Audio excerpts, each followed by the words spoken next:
I initiated the divorce proceedings, deeming a financially struggling spouse to be of little value.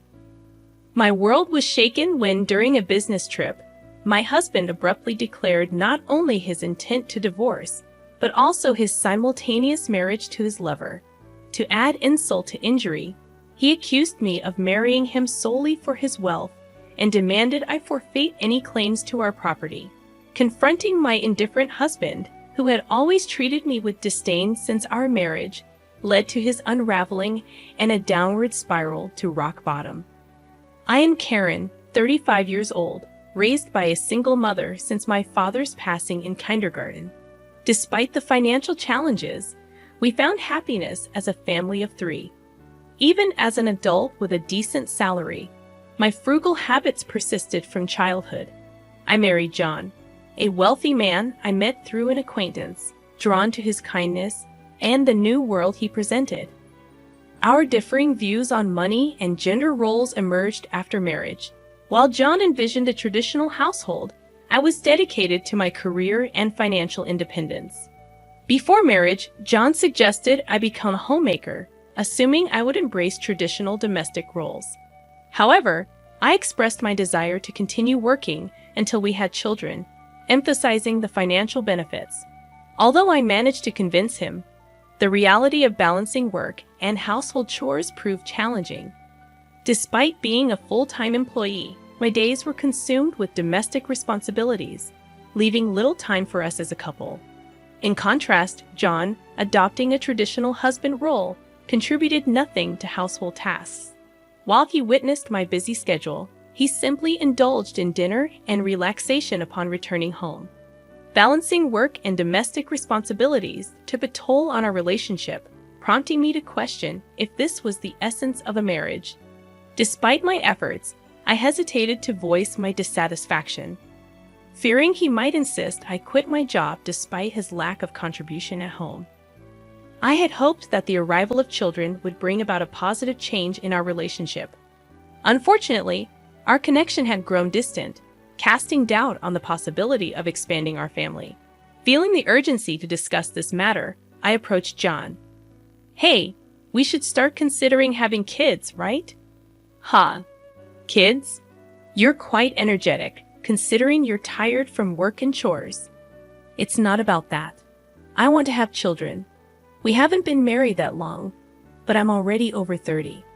Women have a limited time to have children, and it's getting harder for me to conceive as I get older. It's almost too late. But we don't need kids. If we have one, you'll expect me to help, right? You know I'm busy with work, and I won't help with child rearing." Declaring you won't help with child rearing even before they're born is strange, isn't it? I plan to raise them alone, but shouldn't you at least have the intention to help? It's your child too. Child rearing is your job. I'm working to support the family, so I definitely won't help with the kids. You'll just complain that I don't help, making me the bad guy. You must have been indoctrinated with poverty and lots of kids since birth. We're not poor. We don't need kids. End of discussion. John abruptly ended the conversation, retreating to his room. Alone in the living room, tears overwhelmed me. My desire for children was not only rejected, but my upbringing was also mocked. Following this incident, our relationship deteriorated rapidly. Communication became scarce, and the possibility of having children seemed more distant. As I continued to juggle work and home responsibilities, taking on significant projects at work, I found myself increasingly distant from John. One day, when informing him about an upcoming business trip, his unexpected kindness surprised me. He wished me well and hinted at a big surprise upon my return. Despite having given up on him, his smile shook my resolve. However, my faint hope was shattered upon returning home. The front door wouldn't open, and John revealed the first surprise. He had changed the locks. The second surprise was the announcement of our divorce. He claimed to have forged my signature and submitted the papers with a friend as a witness. Inside, he presented a document for me to sign, waiving my rights to property division. Protesting the false accusations, I insisted on a mutual renunciation of property rights, intending to make it a public document. John, stubbornly retorting, redid the document on his computer, initiating a tense exchange.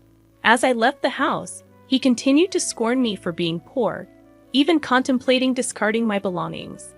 A few days later, John, in a state of panic, called me, wondering what I had done. "What do you mean I haven't done anything? Why are you panicking?" "I have a lot of questions. First, I was told to leave the apartment." "Oh, you were still living there. That's not allowed. It's a new month. You're trespassing." "Trespassing? But it's my house. Are you okay? Did you forget that it was a company apartment I rented? I was the leaseholder, so naturally, you can't live there anymore." "That's ridiculous. How could you do this? I can't believe you didn't know. I'm not the one who should be accused of doing things on my own. Didn't I tell you that you can't just change the locks of a rental apartment? It's my house. I can change the locks if I want. Didn't you listen? It was my leased apartment. Even if you were the leaseholder, the owner is the apartment manager. You can't change the locks without informing them." "Is that so? Also, I terminated the lease while you changed the locks. I was allowed to live there until this month. I was planning to return. But now you've unlawfully altered someone else's property, which could be criminal damage." "Wait, why did you terminate it so early?" "Criminal damage? Is that why the police are at the front door now? I'm too scared to open it." But I calmly replied, "So the police did come. Don't worry, it's probably not for trespassing or criminal damage. It's better to talk to them." "Why do I know about the police?" "Because I reported you for filing the divorce papers yourself. It seems like you've committed crimes like forgery and fraudulent use of a private document. Divorce papers can be filed by one person, but only with mutual agreement and personal signatures. Since John forged my signature and the witness, it's obvious that it's a crime." But he seemed unaware of his guilt. I continued pressing further. "So the divorce papers you submitted are invalid, and your marriage with Susan can't happen either." "How do you know about Susan? Did you think I knew nothing? I had a private detective agency thoroughly investigate your affair with Susan. It was a busy time at work, and coordinating with the agency was tough. Plus, you even held a grand wedding ceremony while I was supposedly on a business trip. Are you okay? Your business trip was a lie." "Yes, I took leave from work, despite being busy, to do some research and prepare documents. I knew about you bringing Susan home. It would have been impossible to gather this evidence while working." After I revealed everything, John was speechless and seemed quite downcast even over the phone. Then he pleaded with me, "Please don't tell Susan I'm divorced." "Why would I? There's no such fact to tell." "Really? Thank you. Are you misunderstanding something? When did you become divorced? That fake divorce paper is invalid, remember? So legally, you're still my husband, not divorced." "What? So since you committed adultery, well, legally, my husband, Susan needs to pay compensation. I sent the demand for reparation to her house yesterday by express delivery. She didn't know you were married, right? Then I can't withdraw the claim at this point. I already knew Susan believed John was single, but I deliberately sent the reparation demand. Susan hasn't contacted me yet, so maybe she hasn't received the letter. It should arrive soon. Should you be on the phone with me when you also have to deal with the police? You're busy? I'll ignore the police. I won't be arrested. I'm going to Susan's house now to get the letter back before she or her family can accept it." He then hung up. He probably went straight to Susan's house to wait for the postman at the front door. I knew it would be futile because the letter was sent as registered mail to Susan only. Even if he waited for the postman, he couldn't receive it. A few hours later, a dispirited John called me. According to him, there was an incident when the postman arrived. "Finally, I'll take that envelope. Who are you? You don't live here, right?" "I'm practically a resident here since I'm married. I have the right to receive the mail." "I see, but I can't give you this envelope. It's registered mail for Susan only." "What? Give it to me." "Absolutely not. If you're so eager, ask Susan for permission." "What's going on here?" "Oh, John, what's all this noise? What's happening?" Ah, Susan, this is registered mail for you.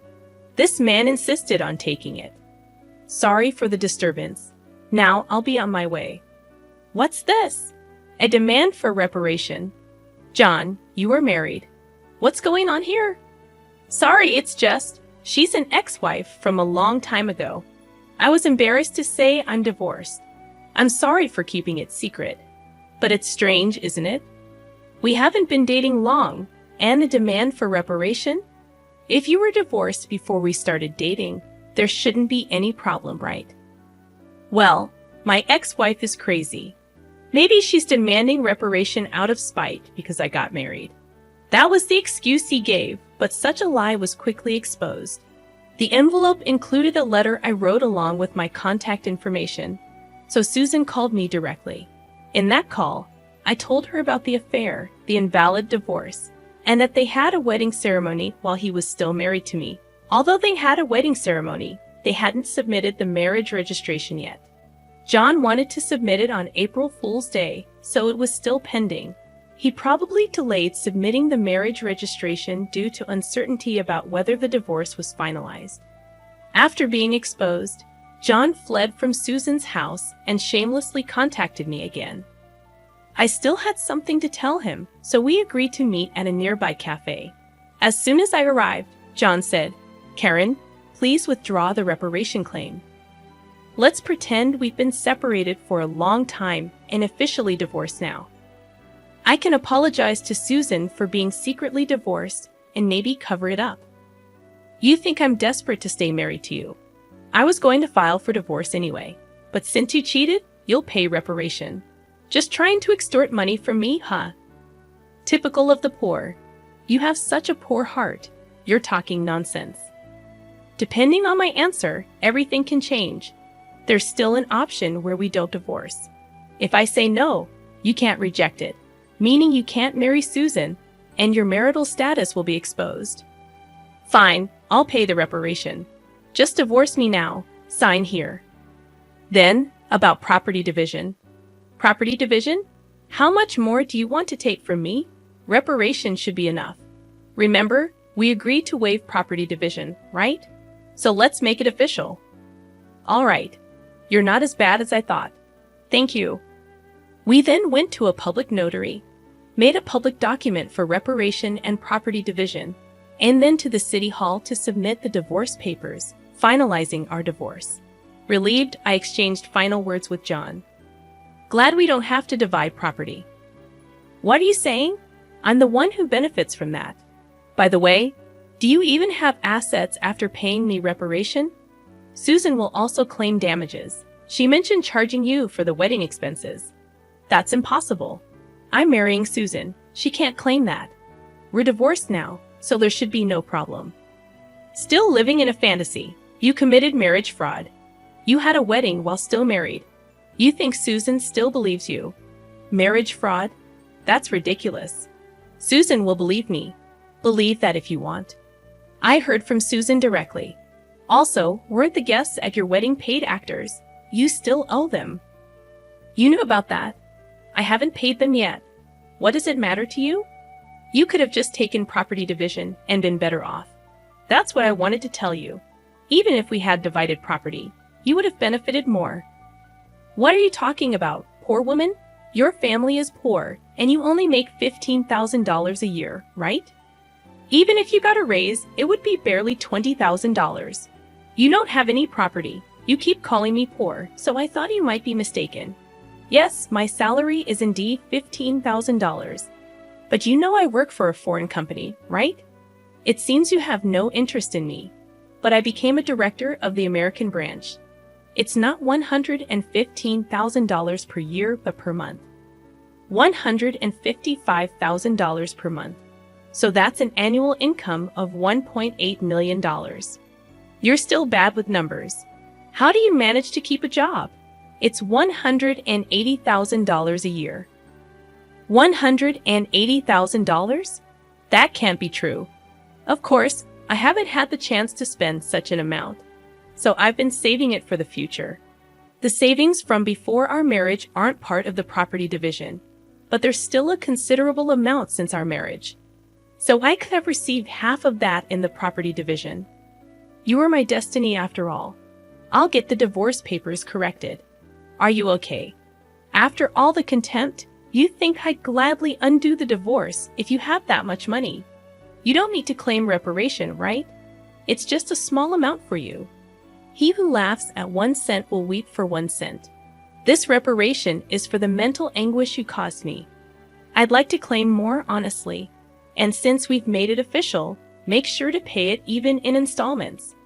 I'll be penniless. Also, don't go back to that apartment. Your belongings should have been moved to your parents' house by now. You thought I had few belongings, but that was because I had already moved. Most of them were. Were you that indifferent to me? I can't have so little, so I have to go back to my parents' house. They don't know anything yet, do they? Let me explain. Don't say anything. I've already told them everything. It's only right to explain why we're divorcing. Oh, and your father said, don't ever step over our threshold again, so I have nowhere to go. He collapsed, and I left the cafe. Later, I heard he caused trouble at the police station. Despite my advice, he went back to the apartment. He sat there aimlessly in the empty apartment until the manager called the police, and he was taken away. I'm not sure if it was for obstructing public duties, trespassing, or for the falsified divorce papers. Eventually, his parents took responsibility for him. After talking with me and learning about Susan, they decided that apologizing and paying damages to Susan's family came first. They went to Susan's house to apologize, kneeling in front of her family. They settled everything without pressing charges for marriage fraud, even paying for the wedding expenses. I had expected them to sue, so it was disappointing they didn't. So, I decided to pursue legal action against him for forging the divorce papers. John offered a settlement, but I didn't withdraw the lawsuit. I didn't want him to think everything could be solved with money. I wanted him to be convicted and understand the gravity of his actions, even if it cost time and money. I left everything to my lawyer, so it wasn't too burdensome for me. Even though it took time, John, exposed for his actions and the marriage fraud at his company, couldn't stay there anymore. After being detained by the police and subsequently absent without leave, he was eventually fired. He ended up living at his parents' home, working all day at a relative's construction company. His father took all his earnings, leaving him with no income. I thought his parents wouldn't abandon him, but they were stricter than I expected. They paid my reparation and Susan's compensation, planning to make him work like a horse until he repaid everything. He lived in a shed-like place with no electricity, receiving only $5 per day for food, deducted from his salary. They plan to disown and kick him out once he's repaid everything. A harsh fate after years of hard work. I was offered a position at the head office abroad, so I moved overseas after the divorce was finalized. I worried John might come to me for help or harbor resentment, but moving abroad alleviated those concerns. I thought work would be my partner for a while, but soon I found a new relationship. I'm now dating a foreign executive at our head office, and I'm pregnant with plans to marry soon. I told him everything about my past and my ex-husband, and he's understanding. I'll take maternity leave and plan to return to work later, supported by him. He's enthusiastic about taking paternity leave and co-parenting, showing a different cultural perspective. After being tormented by my ex-husband, I finally feel I'm grasping true happiness and confidence in building the happy family I've always dreamed of. Many suffer due to selfish spouses, and while divorce isn't always the right choice, enduring silence isn't a virtue. It's important to know that honest discussions can lead to resolutions, and sometimes divorce is a necessary option.